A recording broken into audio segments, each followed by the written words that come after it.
Hello, beautiful starseed, and welcome back to the channel. My name is Gobind, and this is your channel for grace. Let us hop right into your astrology and tarot reading for Virgo season of summer 2021.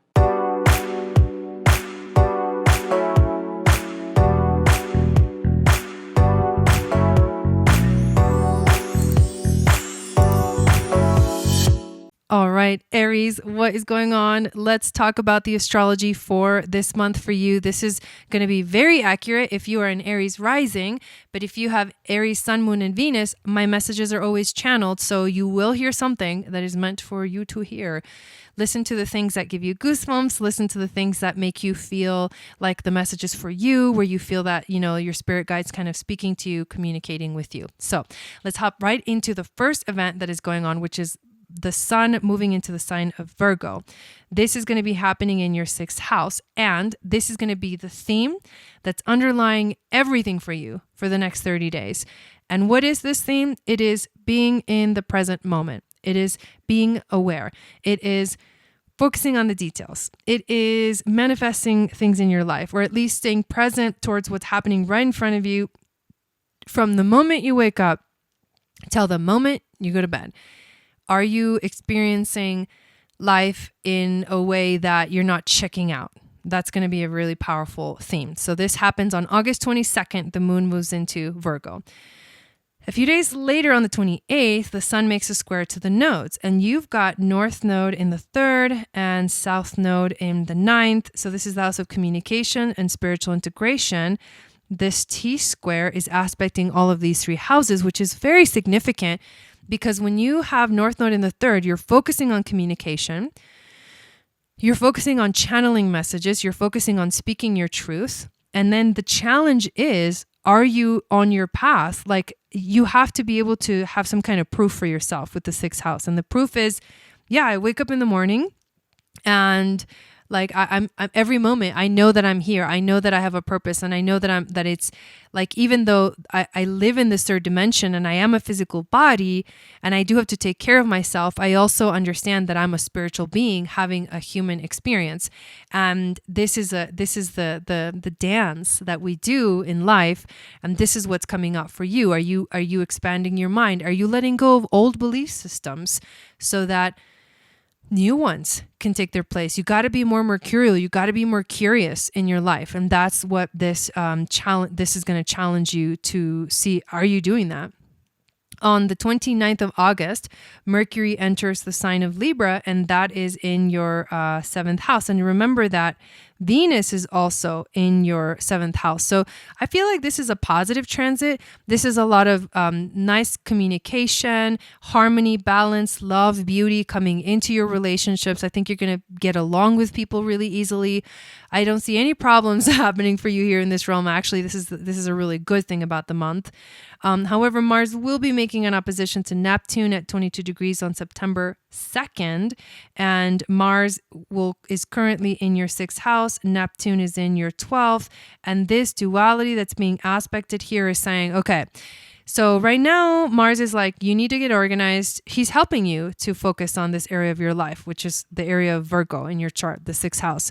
And he's saying, are you taking the right steps? Are you putting your effort where it needs to be? You can't be putting your effort somewhere else because it's like a waste of time, right? We have to work with the energies of the astrology. And then a lot of times what happens is those energies just naturally inspire us to like move forward and to put our focus into that specific place.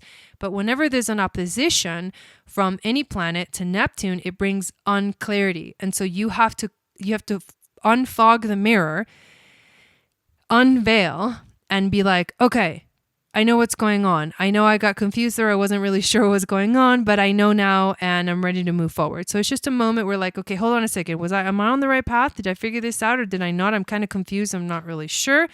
But now you're like, okay, I'm good. I got it. So that's what happens. And then we arrive at the new moon in Virgo on September 6th, which will be happening also in your 6th house. And new moons are times for setting intentions. So can you see how much of this energy is focused here on your 6th house? you have to set an intention for how do you want to live your life on a daily basis so that you're actually channeling the divine into your daily life. So you're staying connected, you're staying present, you're staying aware, you're not checking out. You have to set, this is a very important intention, because to manifest the best life that you want, you got to focus on what's going on right here in the moment. And that's what this new moon is asking you to do.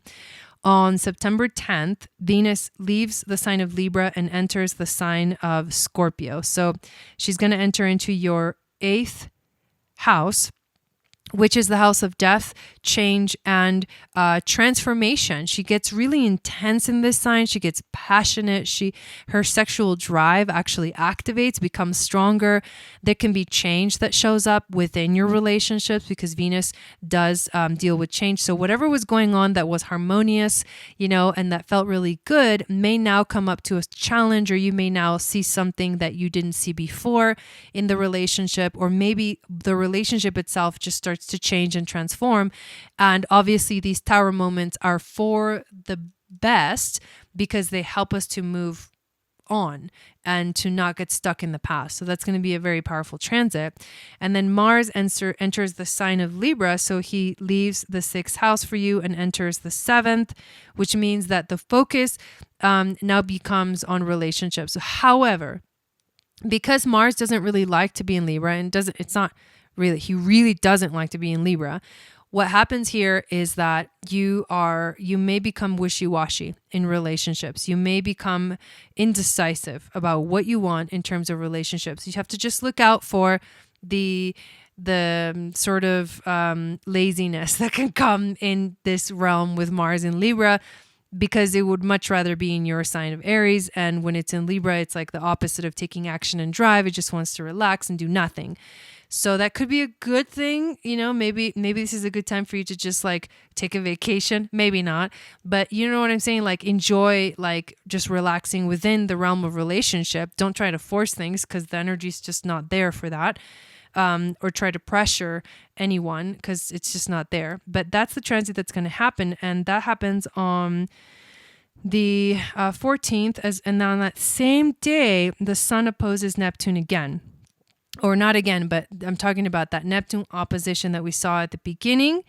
It happens here again, but this time it's with the sun instead of Mars. So this day is about checking in with where you're at, in terms of like the intention that you set for the new moon in Virgo, where you're going, how far have you come, where are you in that moment, at this point in time, and to also like lift the veil, let it go, move forward. I think the trine that's going to happen from the sun to Pluto at 24 degrees on September 17th, which your Pluto is in your 10th house, and so it'll be a trine to the 10th house, is going to be clarity, and it's going to be taking your power back. And although it may feel like for a little while you weren't sure what was going on, all of a sudden now maybe there's more clarity, or the truth comes out in some way, shape, or form, and that's you literally taking your power back.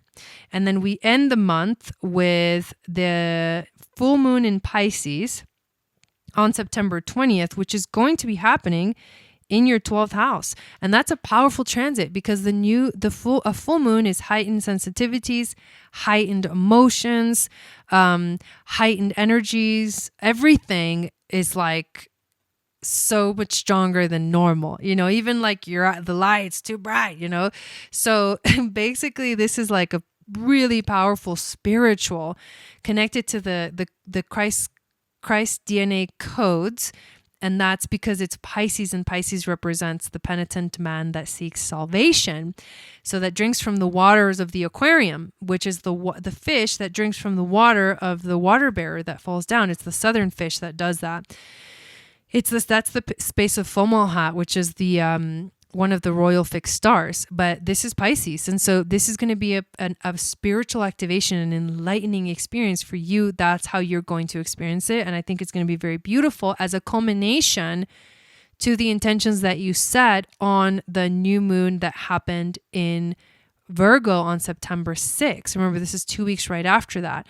So it's an opportunity for you to like send yourself off to the next season, right? And with like, good energy, and to really see like, okay, how much, what did I manifest? Like, what did I create? What unraveled itself during this time? And how am I seeing things from a higher perspective? So very powerful month for you, Aries. Let's hop on over to the cards to see what else is the message here for you, and to see what your spirit guides, angels, and teachers want you to know about how you're going to experience these energies for Virgo season. All right, Aries, we will go over what these cards represent here. But before we get into your tarot reading, I do want to mention that I am featuring my Arcturus Starseed essential oil blend, which is amazing to connect with your Starseed family. This is the roller and the aura mist, which are available on my Etsy shop. The Arcturus oil is also good for clarity and vision, building a new earth, equality, shared purpose, master alchemy, and it is made with clary sage, myrrh, neroli, pink pepper, elderberry extract, coconut oil, and mica powder. So they're so amazing. They're so beautiful. They're available on my Etsy store. Click the link below to purchase one of them. I'm also doing a special this month, so you can get one of these free if you're in the US, if you get a starseed reading, if you want to know what your starseed ancestry is. And then I want to invite you to my mini soul healing retreat, which begins on August 23rd. It is completely free. All content will be delivered to you via email, and it will be an opportunity for you to just take some time for yourself, to relax, to take care of yourself. It's going to be really important, especially with these cards that I'm seeing for you.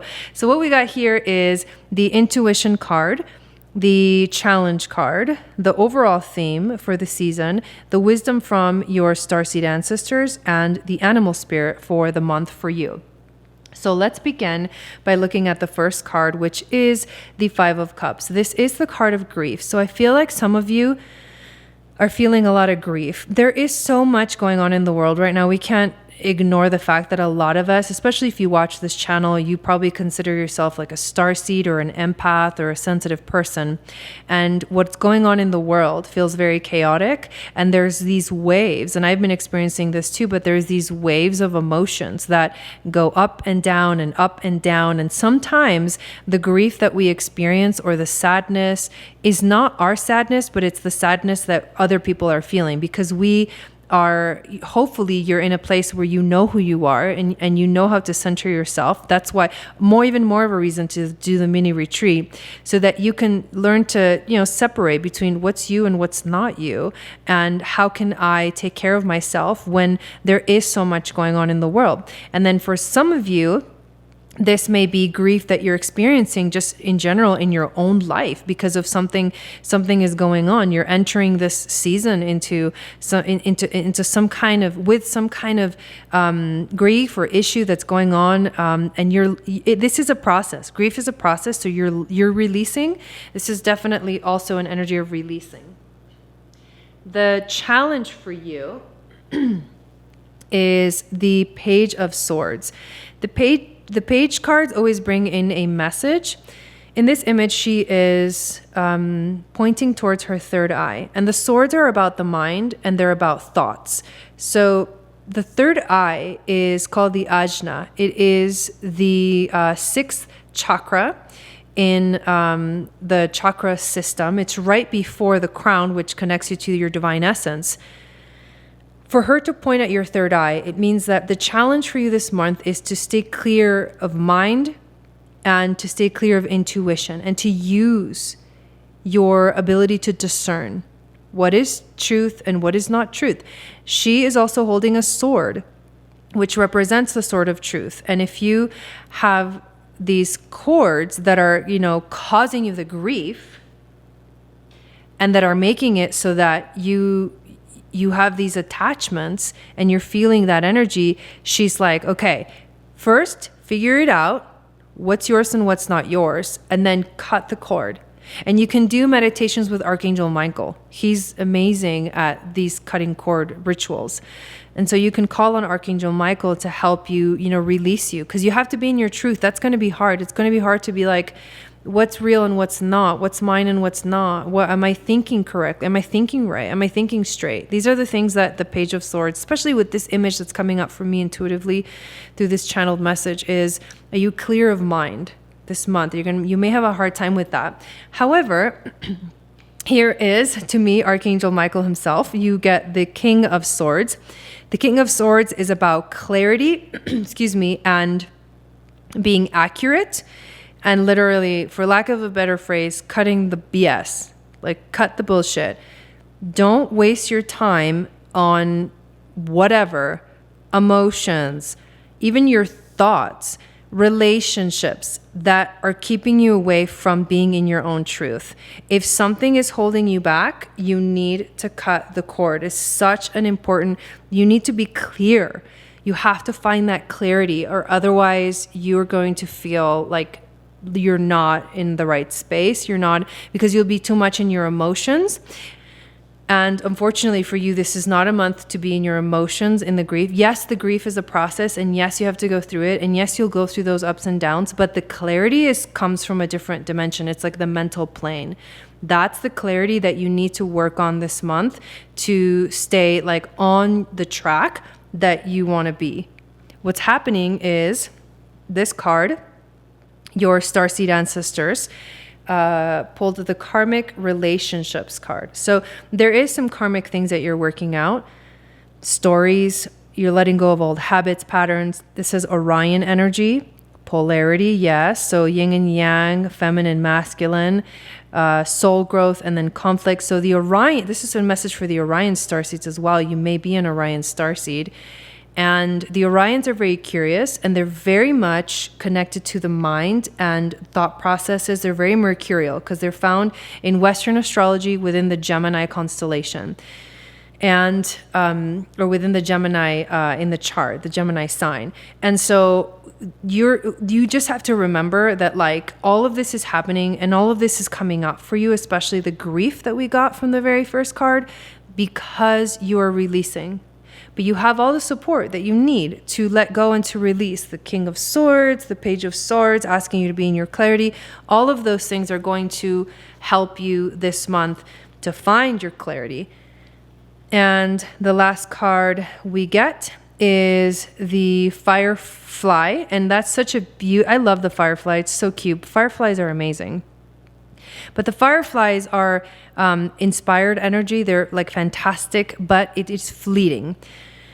So I feel like you may be going through some moments that feel amazing, and then it goes away. And then you feel amazing again, and then it goes away. And then you're inspired, and then it goes away. You may be going through this kind of cycle this month, but you just have to hang in there. The Firefly contains the light of 1,000 stars. It's pure, radiant, and illuminating. This high-frequency charge cannot be sustained for long. Therefore, the Firefly card indicates a moment of inspiration or awakening that quickly fades if we do not catch it. There is Firefly energy behind every poem, song, and invention. Our job is to be ready to harness this creative spirit when it graces our path. What can you do to support this precious and elusive light, right? So don't miss these magical moments because you're too much in your emotions or you're too much in your grief. Don't miss the magical potency of the Firefly. If you're in balance, you're going to feel creative, like writing, brainstorming. You're going to be in that clarity. If you're unbalanced in this energy, you're going to notice that you're burnt out and life feels dull. And then to bring it into balance, get creative, get passionate, write a poem, draw, use your mind, use your vision, anything that's from the mental plane, words, even writing music. The process of writing words is actually really important. Journaling is going to be really important for you. So I hope that you do have a beautiful month. Thank you so much for watching this reading, and I will see you again next month.